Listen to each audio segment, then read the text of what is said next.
데드 바이 데일라이트, 최초의 살인마, 트래퍼. 그의 이야기는 한 광산에서 시작된다. 시애틀의 어느 광산. 시애틀에서 가장 수익성 좋은 광산의 주인 아치 맥밀란과 그의 아들 에반 맥밀란이 있었다. 에반 맥밀란은 맥밀란 가문의 후계자로 자라났다. 그에게 아버지 아치 맥밀란은 존경과 두려움이 뒤섞인 존재였다. 사유지와 광산, 수많은 노동자를 통제하는 그의 모습은 어린 에반에게 강한 인상을 남겼다. 에반 역시 일찍부터 아버지 곁에서 노동자들을 감시하고 통제하는 역할을 맡았다. 하지만 광산을 오가며 에반은 조금씩 깨닫기 시작했다. 아버지가 구덕이라 부르던 노동자들도 결국 자신과 같은 사람들이라는 것을. 그들에게도 가족이 있었고 더 나은 삶을 살길 바라는 마음이 있었다. 몇몇은 몰래 힘을 모아 노조를 준비하고 있었다. 에반은 그 사실을 알고 있었다. 그리고 처음으로 아버지가 틀릴 수도 있다는 생각을 품었다.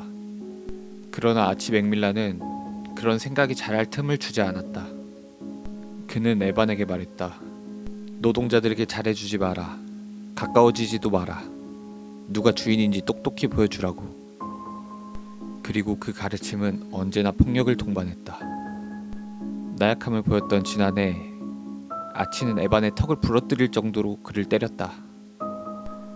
그 이후 에반은 쉽게 반박하지 못했다.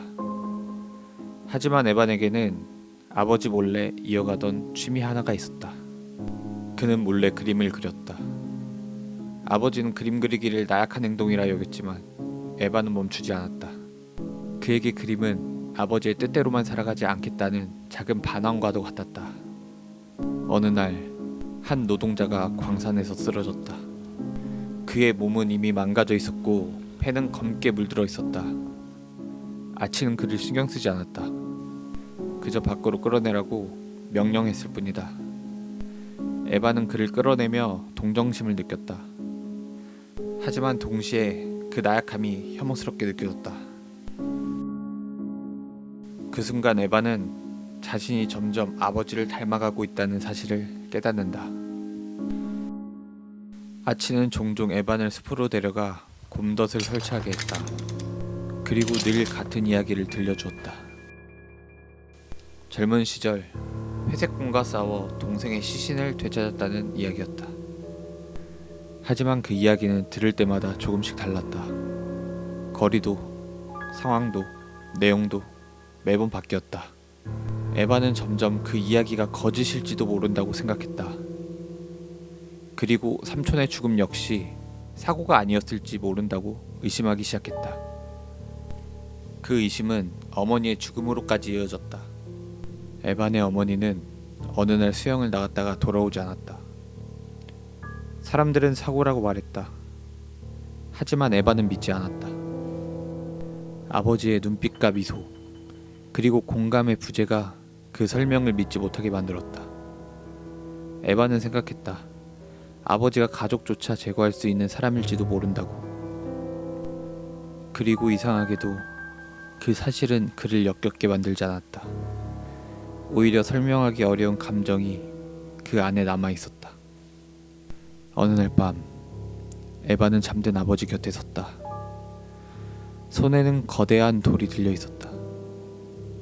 지금이라면 모든 것을 끝낼 수 있었다. 하지만 에반은 끝끝내 돌을 내려치지 못했다. 이렇게 죽이는 것은 옳지 않다고 생각했기 때문이다. 무엇보다도 그는 아버지를 여전히 사랑하고 있었다. 그 사랑은 증오보다도 더 컸다. 작년 에반은 자신의 본성을 마주한 적이 있었다. 어머니를 모욕한 남자를 상대로 그는 이성을 잃었다.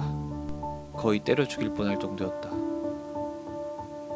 하지만 그 순간 에반이 느낀 것은 분노만이 아니었다. 상대를 압도하고 짓누르는 감각, 바로 권력이었다. 그리고 그 모습을 지켜보던 아치는 만족하며 웃고 있었다. 어느 날 에반은 자신의 그림이 훼손된 것을 발견한다. 어머니를 그린 그림 하나만 찢겨져 있었다. 그 순간 아치가 방으로 들어왔다. 그는 말했다. 난 다 알고 있다. 내가 노동자들과 어울리고 있는 것과 노조를 만들려는 것을 모두 알고 있다고. 그리고 그 사실을 알려주는 것은 에반이 믿고 있던 사람들이었다. 그들은 몇 푼의 돈에 그를 팔아넘긴 것이다. 그날 밤 아치는 에반에게 말했다. 내일 교훈을 얻게 될 거다. 에반은 아무 말도 하지 못했다. 그를 배신한 사람들에 대한 증오를 곱씹으며 에반은 그 자리에 서서 침묵했다. 시간이 흐르고 아치 맥밀란의 정신은 점점 무너져 갔다. 그러나 에반은 끝까지 그의 곁에 남았다. 아버지가 무엇을 요구하든 그는 따를 생각이었다. 그리고 마침내 아치가 완전히 이성을 잃은 날, 에반은 노동자들을 광산으로 몰아넣고 입구를 봉쇄한 뒤 다이너마이트에 불을 붙였다. 수백 명이 어둠 속에 묻혔다.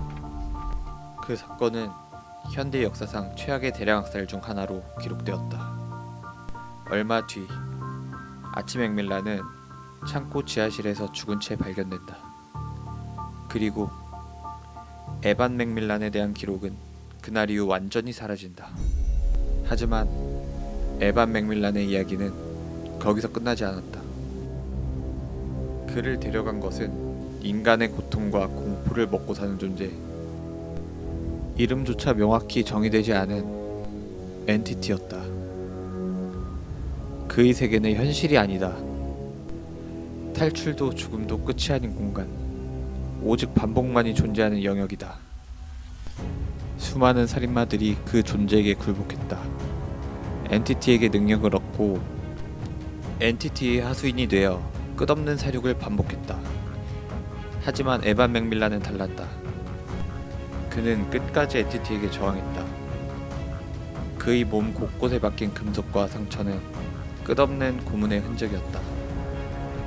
굴복하지 않았고 복종하지도 않았다. 기록 속 그는 엔티티조차 완전히 통제하지 못한 존재로 남아있다. 오늘도 그는 엔티티의 희생제에서 곰덫을 놓는다. 그리고 영원히 끝나지 않을 사냥을 시작한다. 사람들은 그를 트래퍼라 부른다.